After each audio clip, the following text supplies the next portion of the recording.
fossils in it? No animal fossils. And number 11, a unique linguistic record as well. So we get one non-geologic thing.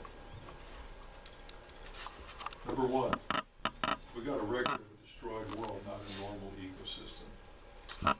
Typical fossils you see in Grand Canyon rocks are actually kind of boring, right? They're brachiopods and bryozoans and crinoids and corals and things like that. You don't have any glamour fossils like dinosaurs and stuff, you know. But what do they show? Do they show normal ecosystems? Do they look like those creatures that grew in place millions of years ago and they were happily living and then slowly got buried and the next layer came on top? No, they're buried as a loose pile of shells with the shells oriented in all kinds of positions, frequently floating in a different kind of sediment around them. They don't look like it was a normal environment whatsoever. It looks like it was a shell hash that got swept along with a lot of sediment on top of the continents. So it's not a record of life, it's a record of death. And fossils themselves are not forming in the present world today. When a fish dies in the ocean, does it turn into a fossil? Right. No, it rots. Nobody says And it rots pretty quickly. Today. Right? Because there's oxygen in the water, bacteria rot it quickly. To get a fossil, I'll tell you a good way to form a fossil. You take the remains of a dead creature, you bury it rapidly under mud and sand and silt. That way you isolate it from the bacteria, from the oxygen, and you pickle the thing, right? That's the way you get a fossil. Now there's other ways to do it as well, but I think this is the most obvious means of getting a fossil, right? There's fossils, and this is not from Grand Canyon, there's fossils elsewhere that are extraordinary.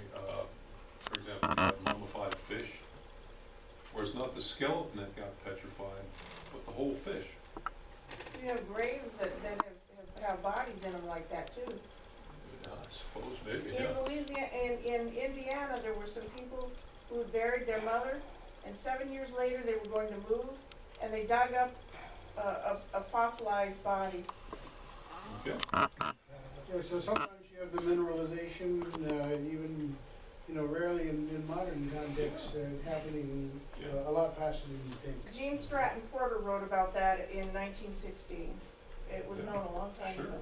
You let me borrow your bathtub, I can stir in there the right naturally occurring chemicals and throw a mushroom in there and I'll petrify that thing for you in a matter of days. Wow. Yeah, it doesn't, you don't need millions of years.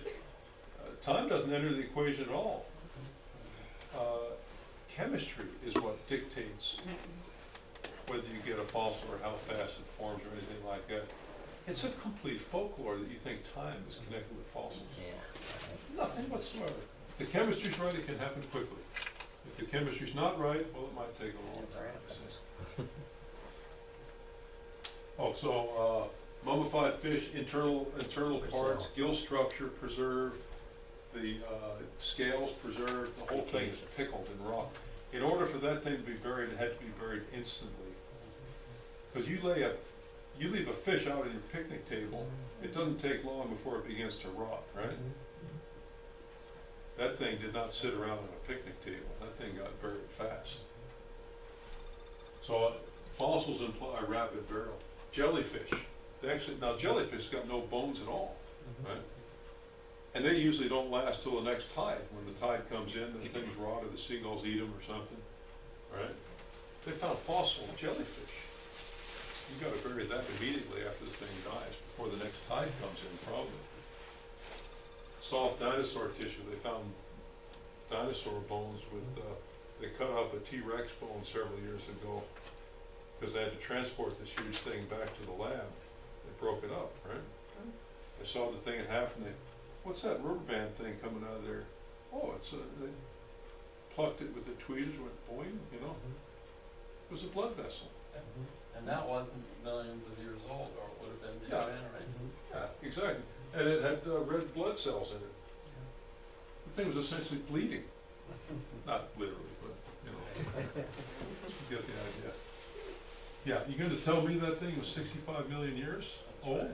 And the things are still stretchy like that, the blood vessels? Number two, so that's just number one. We got a record of death, not life. Number two, we've got a record of ocean on top of the continent. Marine fossils are found in all those layers you're looking at there. Ocean fossils at 7,000 feet above sea level. Higher than that. Now, why should that get your attention?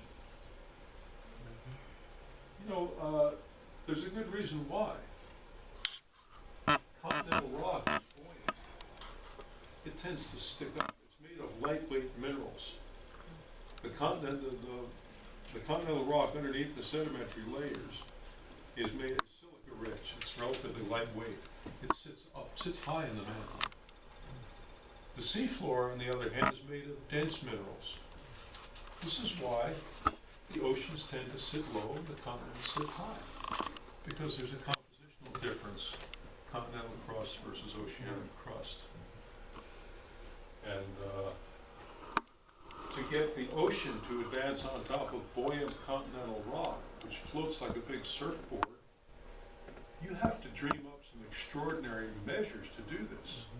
Don't tell me this is business as usual. The oceans came in, the oceans came out over millions of years, as if this is normal. We don't see any of this today. The continental masses today are not being flooded by oceans. They sit high. So the present is the key to the past goes out the window here because it doesn't work. There are continents that are partially flooded with oceans where the flanks of them are partially covered. That's, you know, but you don't see entire continents underwater. Nowhere on Earth today. Yeah. And they find things like ocean fossils. That's a modern sea lily. We know what kind of creature the crinoid was. And some of those layers are just loaded with crinoids. All right, so number three, an extraordinary widespread sedimentary rock record. This is one of the funnest ones, I think. I want to look at three individual layers and figure out how far do they extend in the subsurface and elsewhere around. The Tepete Sandstone, Redwall Limestone, Niobrara Formation. These three layers here tell an amazing story. Number one, the Tepetes is this layer at the very base of the section, resting on Precambrian rock, or pre-flood rock underneath, I think. Redwall Limestone, kind of halfway up in the Grand Canyon. And then another one, the Niobrara Formation out in the Utah area, further to the north, but in the Grand Canyon region. Let's look at these in particular. When we look at Grand Canyon, with your eye you can see the layers of rock, right? And you can come down to a basal layer right down here. There's one layer right there resting on non-layered rock underneath, right? That layer of sandstone there is called the Tepete Sandstone. I tried to color it in here just to help you with it. How far does that thing extend? That's what it looks like up close, by the way. You can walk right up to the boundary between the crystalline basement rock underneath it and the Tepete Sand, which is kind of amazing. That forms a flat surface, the full length of Grand Canyon. Anyway, we're going to return to that in a second. In Colorado, they don't call it the Tepete Sandstone, but most geologists know it's the same layer. There they call it the Swat Sandstone. Same kind of bedding, same kind of peculiar mineralogy, same kind of fossils as the Tepetes in the bottom of Grand Canyon. Everybody knows it. I can take you to upstate New York and show you an outcrop like this. Crystalline basement with the Potsdam sandstone on top of it. Same layer, same look, same composition as the Tepete Sandstone. We're talking about a continent-wide deposit. And this is not something that's my opinion because I'm a flood geologist. This is the opinion of all secular geologists. They recognize this. You've got a continent-wide sheet of sand that was deposited across North America. Is that the kind of thing you'd expect to be going on during Noah's flood? In fact, it's been mapped, you can, these are the occurrences known of today at least, of where this sand layer extends. Incredible. Probably extended across Canada as well at one time. It's just been removed by erosion since that time. Been a lot of changes since then. How staggering is think one layer, 50 to 200 feet thick in general, that's the rough thickness of that, could extend across a distance of 3,000 miles, you know? In other words, that is like the fuzz on the outside of a peach. That's like so thin, it's ridiculous. Something had to smear that sand across vast distances. Furthermore, that same sandstone is found in other continents as well. Is that Greenland up there? Yeah, well, that's Greenland there, yeah, in the image, yeah. But it's found in other continents as well, in England, in Europe, in Asia, it's all around. Next one to consider, let's look at the red one. Just gonna give you three of these. We can talk about it. Each one of them are fun to talk about. But the red wall limestone, known to be the biggest cliff former in Grand Canyon. If you like to hike in Grand Canyon, everybody knows about the red wall. Okay, red wall limestone, identical with this limestone up in the Canadian Rockies called the Rundle limestone. Same layer, everybody knows this. It goes by a different name, but it's the same thing. Indiana limestone, that quarry there in Indiana, famous quarry, it's called the Empire Quarry. Why they call it the Empire Quarry, do you know? Anybody? The facings on the Empire State Building came from that quarry. Yeah. It's a beautiful limestone, you can cut it and it makes a very nice facing on the outside of buildings. Anyway, same identical fossils as the red wall limestone, same peculiar fine-grained lime that's made up of. It's the same layer, everybody knows. Well, if it's the same plane, why do they have the different names? Because geologists are Formations. horribly provincial, that's why. Geologists think there are minor differences, Different areas. and they typically change names at state boundaries. That's the way it goes, you know. And they're arbitrary names. The names are completely arbitrary. And there's very few geologists that want to stand back and look at the broad picture. But when you do, that's what I'm trying to do with you tonight, you know. It's interesting, yeah. So does that mean if one were to visit the Empire State Building, you could possibly see fossils Oh, in yeah. the rock? Oh, I'm sure you could, yeah. Wow. Yeah, I've seen it in other buildings like that, in different places where you see that same kind of thing. Wow. Yeah, This Sure. is the one with the nautiloids in it, right? yeah, yeah. Maybe there's nautiloids in Grand Canyon. Yeah, I mean in Empire State Building, yeah. It's like the Lance Formation in Wyoming. In Montana, it's called the Hell Creek. Yeah, Same layer. yeah, vast extent, right? Yeah. Remarkable. So the Indiana limestone, guess what? You've got a similar quarry over in, of all places, Paris, France. A quarry that they use for facing stones there as well, because it's a very good limestone to work with. And it's Mississippian limestone, same peculiar minerals, same collection of fossils, and it's recognized to be the same event, essentially, as the others. And again, you can find this in the secular literature. It's acknowledged. I'm not giving you a secret here. You know? Okay, so I'm just trying to impress you with the extent of some of these things. This is one, a really fun one here, the Niobrara Formation. This is in Utah. You find it in Utah, and the peculiar thing about this thing, it's got a lot of chalk in it. Now you know what chalk is, don't you? Chalk is that stuff used on the old blackboards. Not gypsum, no. Cretaceous. No, it's Calcium carbonate? It's called. it is calcium carbonate, but it's a peculiar form of calcium. Those little sticks of chalk are 100% fossil. They're made of coccoliths. What's a coccolith? The former name is coccolithophorus, but I didn't burden you with that, right? Those are ocean plankton, phytoplankton. Like diatomaceous earth? Yeah, it's similar to that. It's a planktonic kind of thing. Except it's not glass. Yeah, exactly. It's instead of silicate, it's carbonate. Okay. Is that diatomaceous Diatomaceous earth, or is that the silicon? Yeah, that's made of silicate, Silicate. glass essentially. The diatoms are made of glass. So they build their little shell, they extract silica out of seawater to form their little shells. Right. Coccoliths extract calcium and carbonate to build their little shells, little microscopic creatures. So it's related. What's that? Different chemistry, but it's a related. Yeah, they're both plankton. Yeah, different type of plankton, yeah. Anyway, so that's the dominant stuff in there is, this isn't very pure here, but it's the same layer as some of the other layers I've talked about. The Niobrara Formation in Colorado, right? Same layer, same layer. That's me, by the way. Right? And that's what a coccolith looks like. Now, it's not exactly the Not scale. that big. That's a big coccolith. No, they're microscopic, but I should have the magnification for you. But that's just to help you. And the peculiar kind of fossils that you see are a very kind of a signature batch of fossils you see in the Niobrara. Keep that in mind. Because you see over here in Kansas, Monument Rocks, it's the same layer.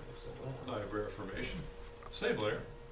And not a lot of landscape features in Kansas, but the pioneers used that when they came across.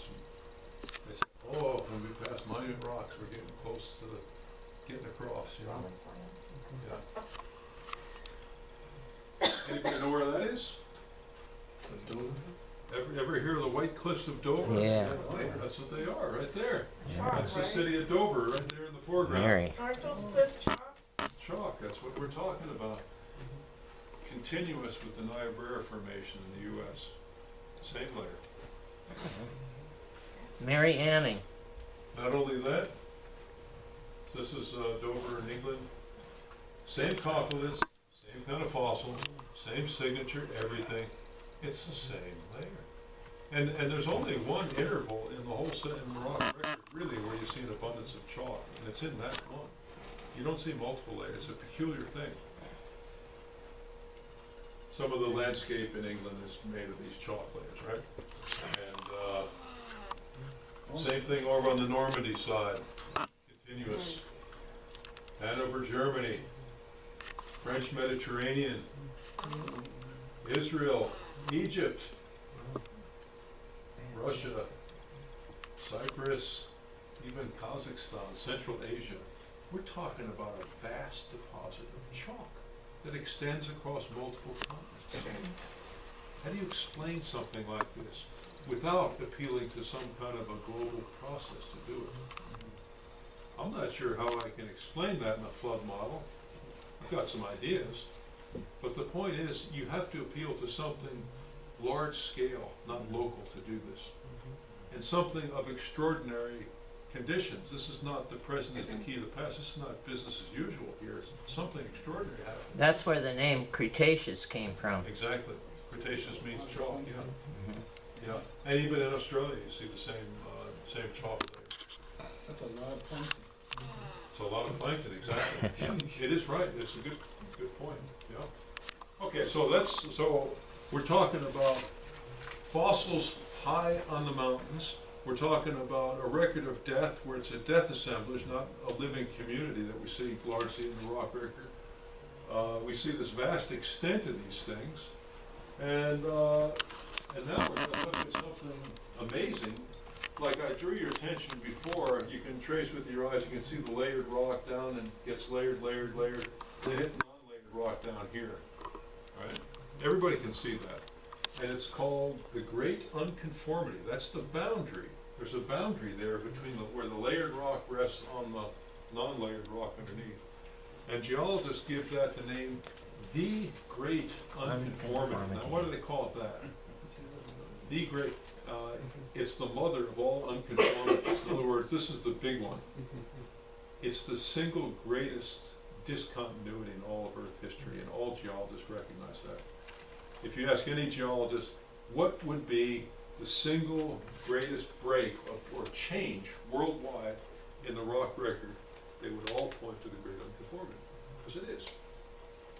Right?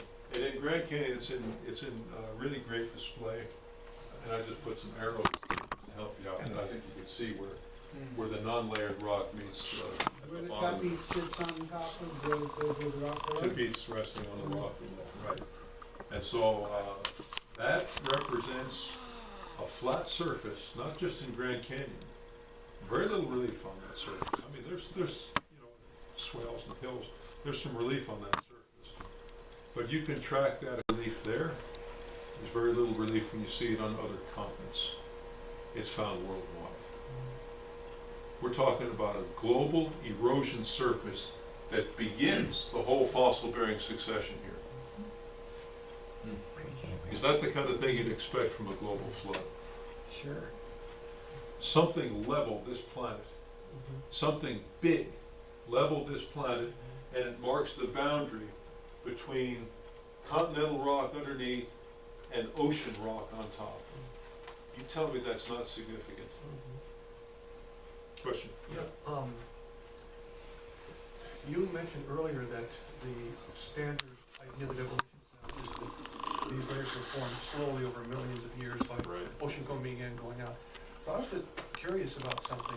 What is the evolutionary timescale dogma on when the top layer, the last layer, formed versus how long it took supposedly water, a river, i.e., to erode the Grand Canyon? Is it self-consistent, or is there a contradiction there with the dating of the time that it took for the river to cut that out? No, I wouldn't say there's any internal contradiction there. They just stretch everything out over a million. I think the same sequence of events happened. Because obviously that couldn't have been carved till the last ocean layer came in and then came out. Right? Yeah, So the carving of the can was the last thing that happened. Right, and I'm just wondering if the consistency of how long they think it took the river to carve that is older or younger than the last layer. is what I'm Oh, getting at. no, they would all say it's younger, yeah. Okay. Oh, sure, yeah. Right. So we agree in the relative events, the relative timing of events, there's no disagreement there. Yeah. So we got Let's a look at, singular, westward Sorry? from, possibly Hermit's Rest or thereabouts. oh, where the photo was taken here? Yeah, you're east of Hermit's Rest, I think, and looking westward. I'm not sure, it's a Yeah, good guess, because yeah. that lump near the horizon there is an big chunk of rock called Adept Peak, and I congratulate you for having a good picture of it. Well, I have to confess, I fished this off the internet. All right, good fishing. Yeah. Nice catch. Yeah, great catch, yeah. Okay, number 5. So we got 11 to go through, all right? We're doing okay. Most of you are still awake, that's good. Okay. Anyway, a record of long-distance sediment transport. Oh, this is interesting. Right. The layers in Grand Canyon. Does it look like the sand grains eroded from the local mountains that are nearby, either in Arizona or in Utah? Or did they come from distant places? This is a fun question. Coconino in particular is interesting, because we're talking about a massive sand deposit of almost pure quartz sand, hundreds of feet thick, okay? A couple, 300 feet thick, something like that, right? And, Does it sparkle? oh yeah, especially under a microscope, it really gets it, Yeah, because quartz crystals and all that, Very you know, fine grain. quartz is sparkly. yeah. Well, no, it's not crystalline quartz, it's No. sedimentary quartz, yeah. Fine grain. But it still would have Yeah. some of the same properties. Oh, yeah. I'd Anyway, say pieces so, of it. it's almost pure quartz, but there's some other mineral grains in there, little tiny minerals like zircons and things like that, that make up a tiny percentage of the whole mass of the sand grains. Some of them are other compositions. Anyway, those things, they typically have a fingerprint that you can get. And the ones in the coconino have a consistent signature to them. And you're looking at the uranium to lead ratio essentially in there, which I don't think is an indicator of age, but that's a whole other question, right? But the precise ratio of those two tends to identify it to a source terrain. And the source terrain for the zircons in here, and they assume that the sand grains have the same source area, Appalachian Mountains. The Appalachian Mountains supplied the sand for this, 400-foot thick sand deposit in Grand Canyon called Coconino Sandstone. Right. Now, the secular scientists, how do they explain this? They say, well, obviously there were large transcontinental rivers that carried substantial amounts of sand. That's what the river is. Yeah, right. Very substantial. Yeah, yeah, so they believe that the rivers, a river went across the continent. Not, you know, usually rivers, there's a divide and they go, you know. Right. This went all the way across here to the Pacific Like Northwest. the ocean. And because of the bedding in the rock, they think that, you know, it came this way. It transported south to form the cochineal sands. And up mountains too, right? Well, not at the time. Yeah, at the time, the story goes that it was a regular drainage basin from here to here. There weren't mountains in the way, if it were river. Yeah. So, long distance transport, yeah, I'd say. Extraordinary amount of sand that was moved, yeah. But Yeah, this is and then what would they, be the motion of the sand? Evidently, you know, that big a transport sounds like there was indigestion in the earth some time back. You know, some kind of upheaval that was making a current flow like that.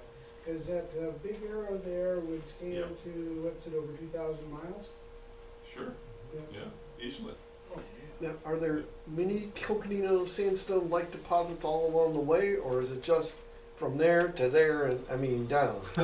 No. There are some, I mean, you've got some across this region here for sure. That's the big place where it stopped though, And right? you've got some in Colorado up here. So there's some They're hints. similar, Other countries too. but across this region, you don't have any Mesozoic really That's to speak of. amazing. Yeah, yeah. And it's not just the coconino, because the entire Paleozoic section, they think, was supplied by the Appalachians.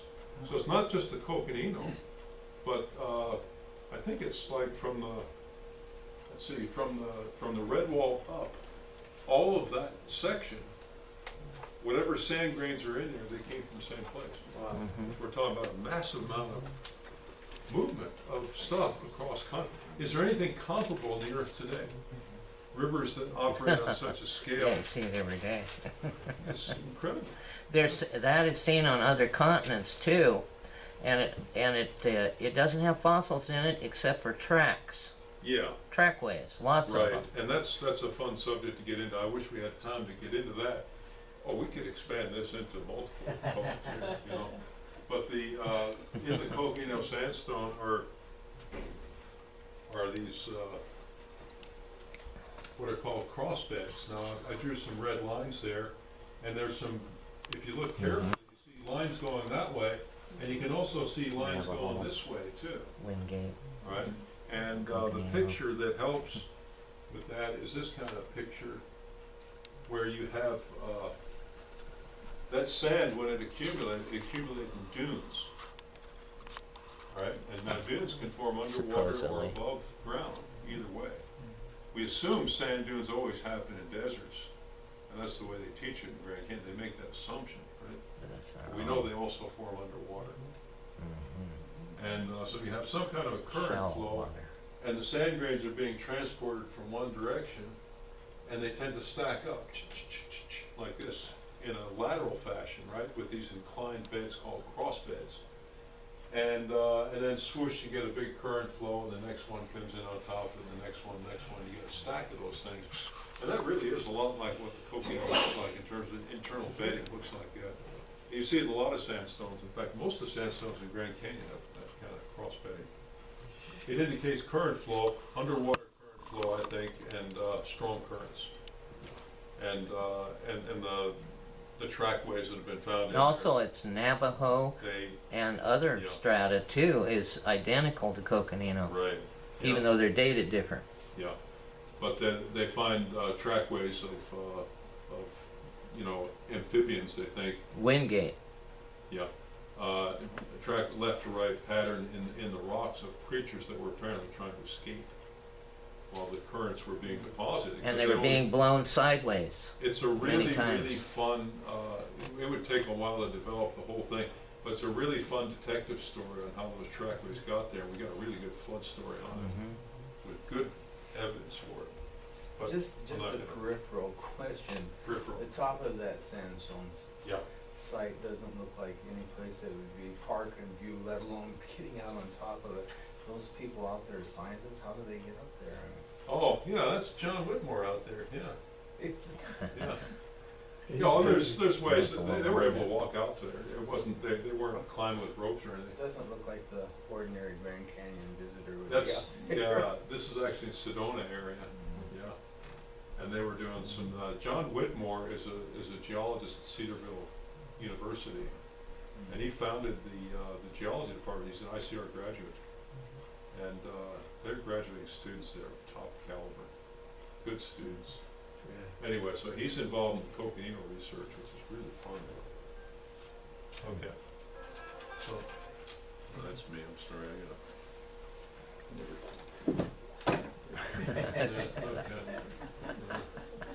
gotta. Okay. So, number 6, we're building our case here, right? Number 6, a record of relentless sediment accumulation. Why do I think it was relentless? When we look at Grand Canyon, we see this succession of sedimentary rocks, right? Looks nice. And they say that this layer was deposited and the oceans came out and they came in again, deposited, and they built it up over millions of years. About 10 major breaks in there called unconformities where the ocean retreated upwards of, you know, in some cases 1 million or 2 million years, in other cases 100 million. Right? And yeah, this is fascinating. I want to focus on one here. The boundary between the Hermit and the Coconino looks like this when you look at it in the field.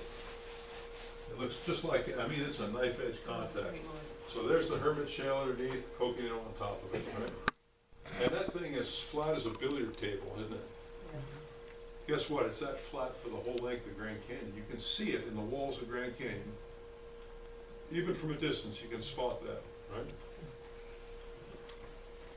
Now, the amount of time that was represented there supposedly was 10 million years, roughly, give or take. You know.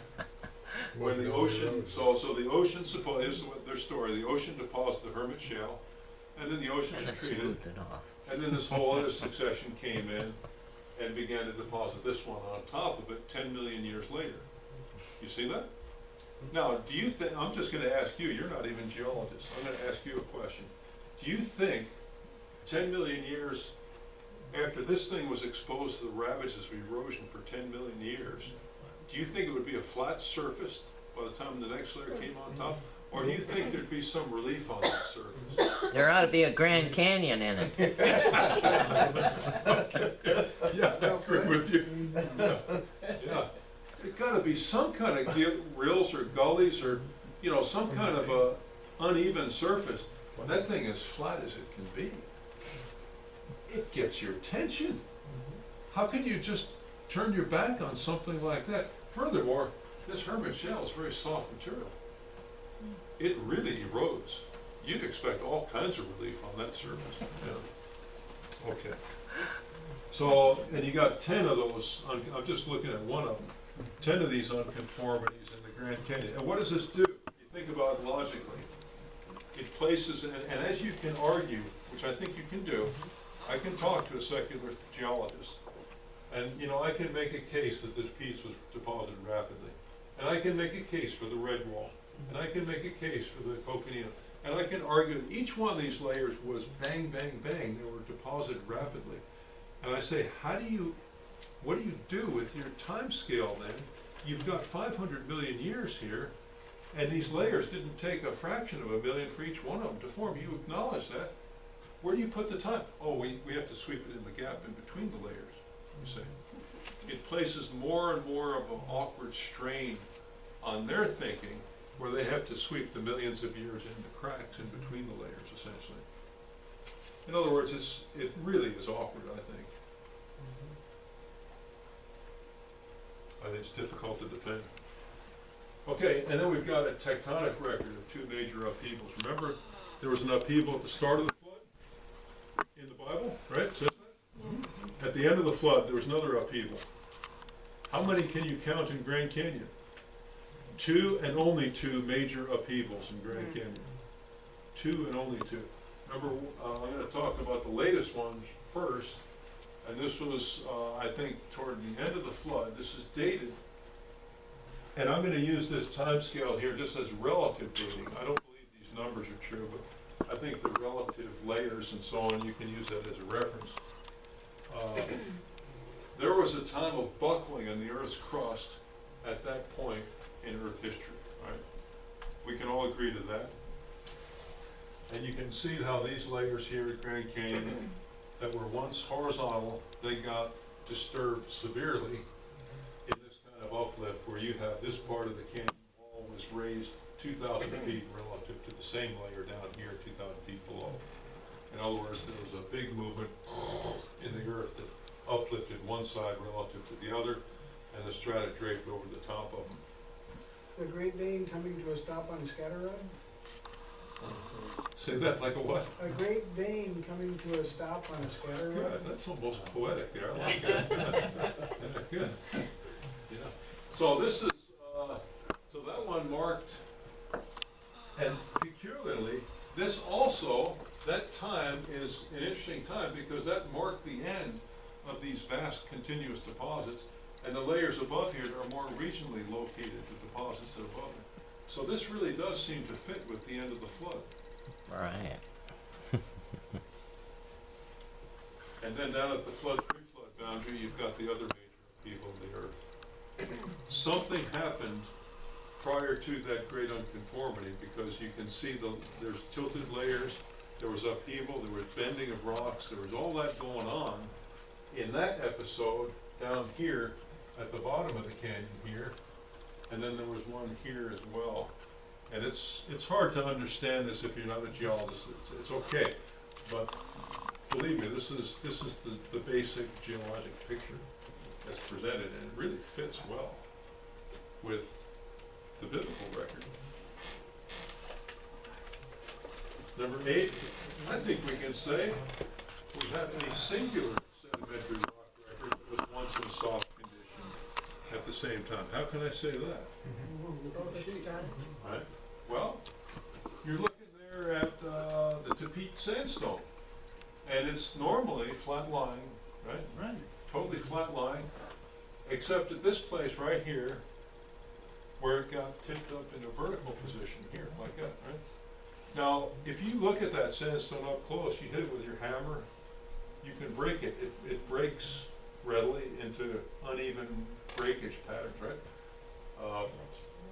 In other words, it's brittle rock. It doesn't bend. It's hard to bend rock, in fact. It's there. Yeah, it's hard to bend. But was it rock at the time it was bent, or was it soft sediment? Now, you can understand that. I mean, I think it's kind of easy to explain that. Now, it is true, and there are, for example, there's people in this book who claim that, oh, there's indications of brittle failure. You just have to look under the microscope. You see millions of little microfractures in there that account for this whole fold pattern here like that. Well, here's what I'd like to say to that challenge. Volumetrically, I don't think you've got sufficient numbers of brittle failure to account for that kind of geometry. Indeed, there's some there where I think it was incidental. I think the main thing was the soft sediment fold. Is that in the Grand Canyon? This is Grand Canyon, yeah. This is a place called Carbon Canyon. Yeah, You can see the people in there too for scale if you look close. yeah. Yeah, There's see. one on the bottom and one Yeah, so up a these little are, bit. there's a person, there's another. Yeah. Just to give you scale. Okay, that's not just a Right. little, that's huge. Yeah, it's huge, yeah. It's very impressive to see, yeah. Let's see, Orange County. Okay. You've been there, John? You've been there. Yeah, I've been there. So I thought, yeah. Yeah. Been there, done that. Yeah, and here's the amazing thing. Now, I haven't even told you the amazing thing yet about this. So what? You got a soft sediment fold. Big deal, right? Here's the big deal. The Tapete sandstone was supposedly deposited 500 million, something like that. That's the numbers they give to it.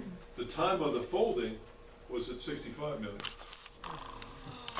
Are you going to tell me that that sand sat around in a soft condition for 350 million years? And then it bent, and then it hardened after that? I don't think so. And that's why they have to appeal to these microfractures and things like that. They have to explain this. Right? But again, I don't think they find sufficient volume to explain that geometry at all. Besides, there's a little too much evidence of this sort of thing in the rock record. The view from Lightman Point, you can see, everybody can kind of spot, you know, this is a kind of dim view, but you can see the layers here that are more or less horizontal. That's the main thing you see in Grand Canyon. Except here, you can also see layers that are tilted. And if you're not familiar, you can get there and you kind of think, is it my brain that's seeing that, or what? Is that really tilted layer? Yeah, it is, right? And in fact, what you're looking at there is the great unconformity. It goes like that. The great unconformity, in places underneath it, it's crystalline basement rock. In other places, there's a whole tilted package of layered rock there. And the thing to note about that rock that makes it different from the layers above it is this. One has got animal fossils in it, galore, in these layers. These layers don't. What do they call the tilted stuff? A lot of that is visible Yeah. in your desert view? Yeah. The Grand Canyon series, they call that. Yeah. Yeah, so that's, you know, another 10,000 feet of strata there. Mhm. Yeah. So that's a significant package, but it's only in local places. It's not everywhere, which is what you'd expect if it was day 3 creation week rock. Mhm.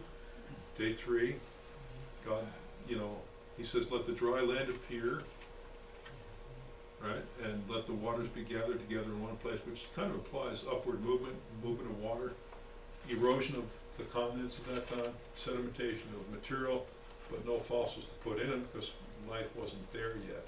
There was no life. It just fits with a biblical worldview. That's all I'm saying. Is it problem free? No. We have challenges here in every one of these statements, but in general, the overall picture, I'm telling you, we've got strong evidence here. Oh, this is a close-up view of the same thing here, right? That's a close-up of that, you see. So that's what it looks like. So you see these tilted layers underneath, no fossils in these. Some of them are volcanic layers as well. And you can draw that yellow line right across there. That's the great unconformity, right? Yeah, that's the thing that really gets you. You have those shades of pink there, Yeah. and then you have that volcanic stuff there. Yeah. Sort of like, Cardenas basalt, yeah. Hmm?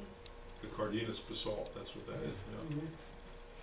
Yeah. Yeah, I have some high-res pictures of that. Yeah. And a whole, and, you know, and we can get into talking about the dating of the rocks here too. Oh, that's fun. I'm not gonna talk about that. It's usually not good to date a rock, you know. Don't talk much. Yeah, they don't talk much. Yeah, you bring your candy and your flowers, they're not impressed at all. You know. Number 10, we got a record of hydraulic catastrophe. Hydraulic means watery catastrophe, right? And I used the picture there of that tsunami on Japan just to impress upon you the power of moving water. Oh, it's awesome. And we can imagine, try to imagine that, and what kind of signs would we expect to see in rock? What kind of evidence would we expect? Let's just think about that for a second on number 10, because I want to take you to the red wall limestone. Now, some of you have seen this kind of thing, and in the red wall limestone is one layer in particular. It's about 500 feet thick there, right?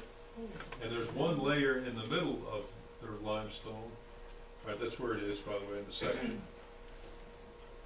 And this is what it's called. It's called the Whitmore nautiloid bed of the red wall limestone. And in that layer are some fossils called nautiloids. Now, what's a nautiloid? It's a squid-like creature that had a shell. It had chambers in its shell, and it could, you know, it could pressurize those chambers so it could dive or surface like a little submarine. Okay. They're like those nautilus, the seashells you can buy. They're examples of them. Yeah, it's the same kind of creature, except This shell looks like a carrot. Oh, It's that kind of. right. But it's the same kind of. It's a good point. It's a chambered invertebrate like that. It's the same kind of family. It's a mollusk, and you know, this is a cousin to that. Mm. This is a straight shell variety. like a That squid, one's a yeah. coiled variety. Mhm. All right, you take that and you coil it up, you got a nautilus, right? I mean, roughly, yeah. Mhm. Okay, so this is crammed with these nautiloids in that one layer. Now, you don't find, this is what's really odd, you find the nautiloids in the middle part of the layer, they're not in the top, they're not in the bottom, they're in the middle. And the typical nautiloid is, you know, length of your arm kind of thing, like that. Okay, they're kind of big.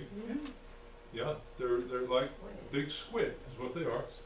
And the funny thing is, wherever you can find that layer in Grand Canyon, or in most places you find it in Grand Canyon, and if you see optimal exposure, you can see the top of the bed and you're looking down on it, you'll see on the average of one nautiloid every 2 square meters of rock, on the average.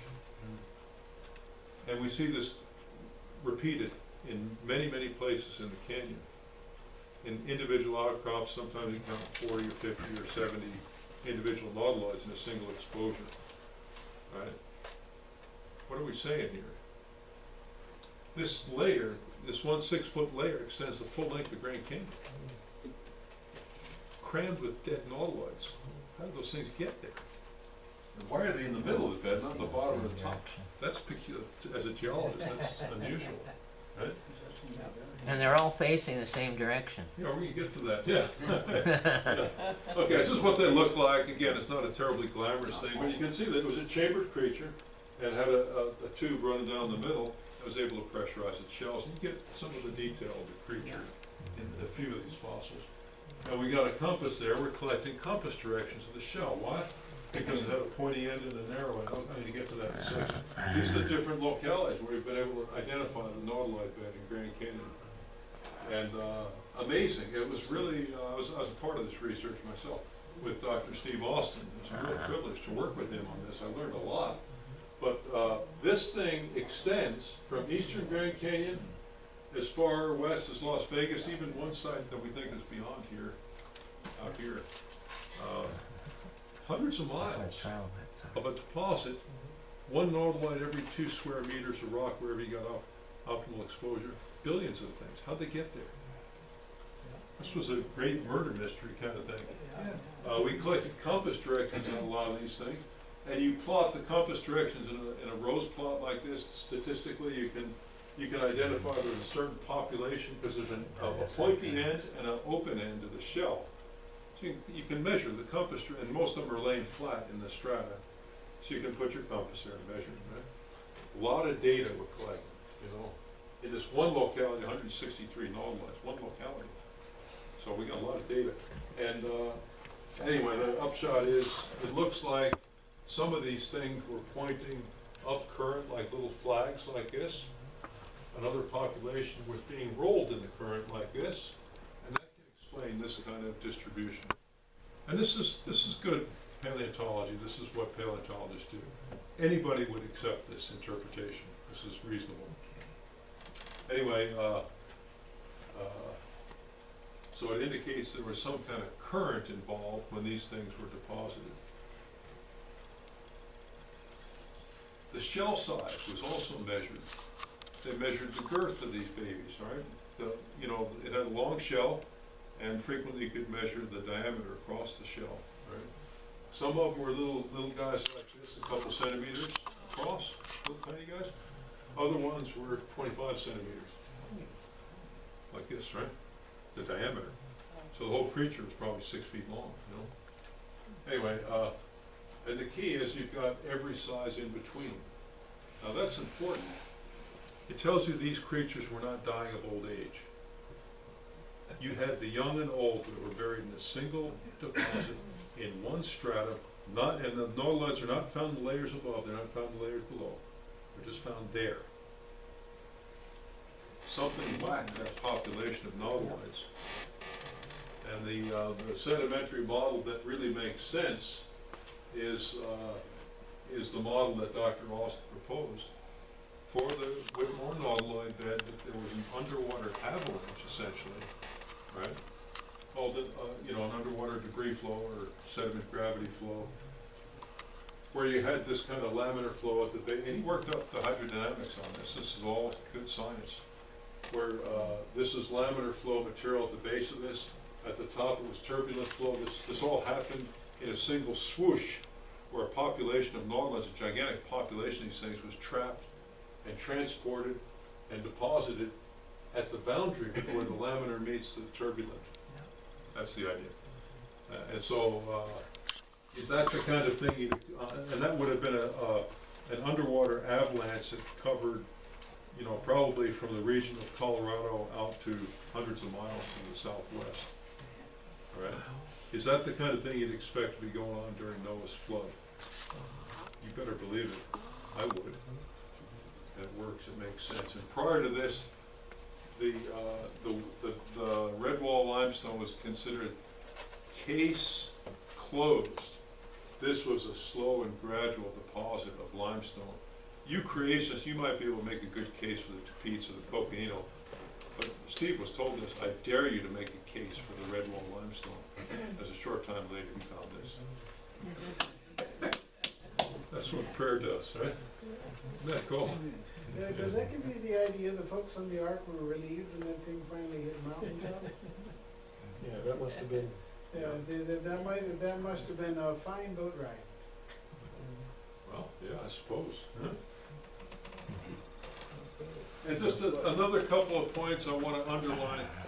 As you consider the sufficiency of water as an agent to erode and transport sediment, water is an incredible agent. You remember the color of that water when it swept onto Japan? Was it nice ocean blue? No. What color was that water? Dark. Almost black. Why?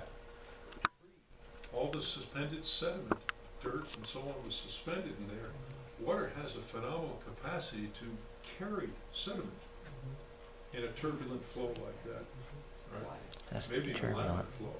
Anyway, now there's empirical formula. I'm not going to walk through the different components of this, but I want you to appreciate one thing, right? When you look at a formula like this, this G sub S is the mass of suspended sediment in a given column of water, right? The V is the velocity. You raise the velocity a little bit, you are able to transport enormously different volumes of material. You guys who know math, there's not a one-to-one relationship between the amount of mass carried in the water and the velocity. No, it's not a squared relationship, it's not a cubed, it's a fourth power relationship. That's a real jump. It's a real jump. So a difference of 1 mile an hour in speed of the flow is a gigantic difference. Yeah, you can transport enormous volumes, you know. And this is just done in flume. This is based on flume experiments where they can just do experiments on this and control the conditions.